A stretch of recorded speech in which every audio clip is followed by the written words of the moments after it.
We're here because free speech is under attack. We're here because people are being convinced that socialism works. We're here because people are being judged guilty until proven innocent. We are fighting back with facts. This is not a safe zone, so buckle up, Buttercup. This is the raw, naked truth.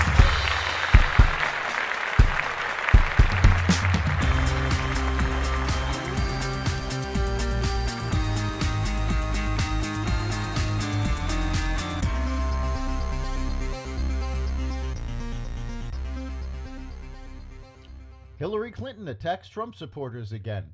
Chicago residents stand up against the sanctuary city, the loss of a football legend, and more. Welcome to the Raw Naked Truth. I'm your host, Eric Lopkin, and here's the news you need to know.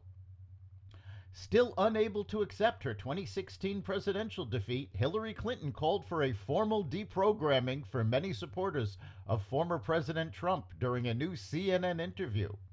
Discussing the recent upheaval on Capitol Hill, Clinton contrasted what she called the sane part of the GOP caucus, who helped prevent a government shutdown, with the cult wing devoted to Trump. "That's the way it used to be," Clinton said on Thursday. "I mean, we had very strong partisans in both parties in the past, and we had very bitter battles over all kinds of things. But there wasn't this little tail of extremism waving, wagging the dog of the Republican Party as it is today.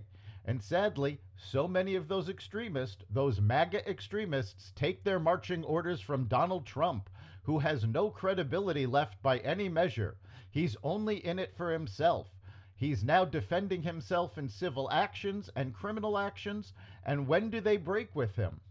Ignoring the left-wing extremists in the squad who have decided Democratic policy and her own shift to the left, Clinton continued, because at some point, maybe there needs to be a formal deprogramming of the cult members, but something needs to happen.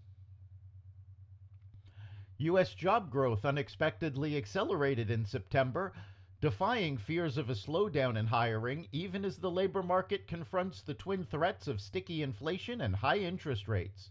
Employers added 336,000 jobs in September, the Labor Department said in its monthly payroll report released Friday, nearly double the 170,000 jobs forecast by economists. It marked the best month for job creation since January. The unemployment rate, meanwhile, held steady at 3.8%. Chicago residents and a Chicago official have spoken out against city plans to convert a local field house into a shelter for migrants, a move that they claim threatens to displace a youth football team.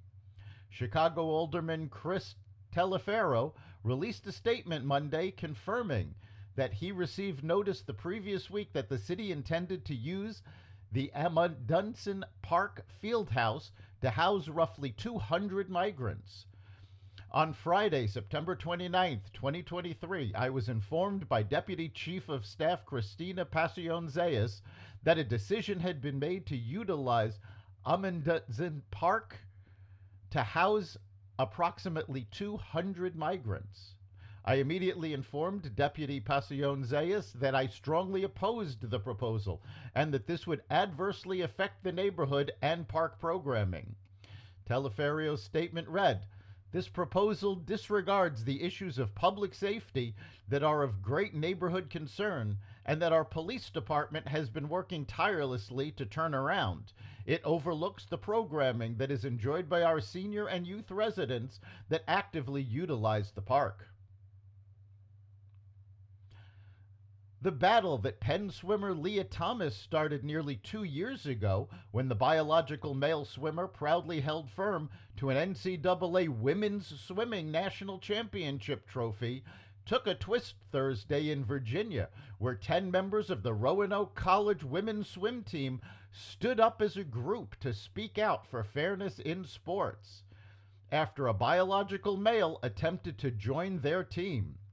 With their parents, supporters, and the advocates in this fight, Riley Gaines and Paula Scanlon, a former teammate of Leah Thomas, in the crowd inside a downtown Roanoke hotel, the 10 members became the first group of college teammates to speak out as a unit. Teammate after teammate walked up to the podium with a similar message. The women had been demoralized and hurt by their Division III school after they returned to campus this fall, knowing a biological male, who is not being named out of the wishes of the team, would be attempting to pull a Leah Thomas. This is the first time an entire team has stepped forward to defend the rights of women under Title IX. Former President Donald Trump on Thursday backed Representative Jim Jordan to be Speaker of the House, saying on social media that the House Judiciary Committee chair has my complete and total endorsement. House Majority Leader Steve Scalise is also seeking the job. Trump is considering a possible visit to the Capitol while Republicans debate who should replace Kevin McCarthy, who was ousted last week in an unprecedented vote. It would be Trump's first visit to the Capitol since before the January 6, 2021 attack by a mob trying to prevent lawmakers from certifying his 2020 election loss.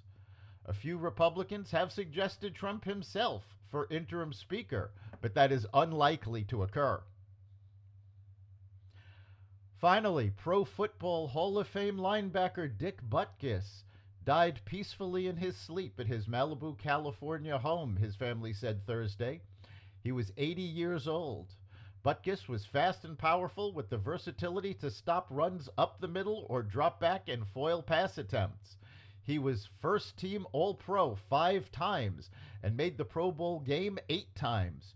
Butkus was inducted into the Hall of Fame in his first year of eligibility, 1979. In 2019, the Chicago Tribune ranked him number 2 on the list of the Chicago Bears' 100 greatest players. After retiring from football, Butkus took up acting, appearing in several TV shows and movies, including Necessary Roughness, Any Given Sunday, and Blue Thunder. That's the Raw Naked Truth. You can catch every episode of The Raw Naked Truth at xvadio.com/podcasts, the Apple Podcasts app, Google Podcasts, Spotify, iHeartRadio, Audible, Amazon Music, and other platforms that respect freedom of speech. We'll see you next time.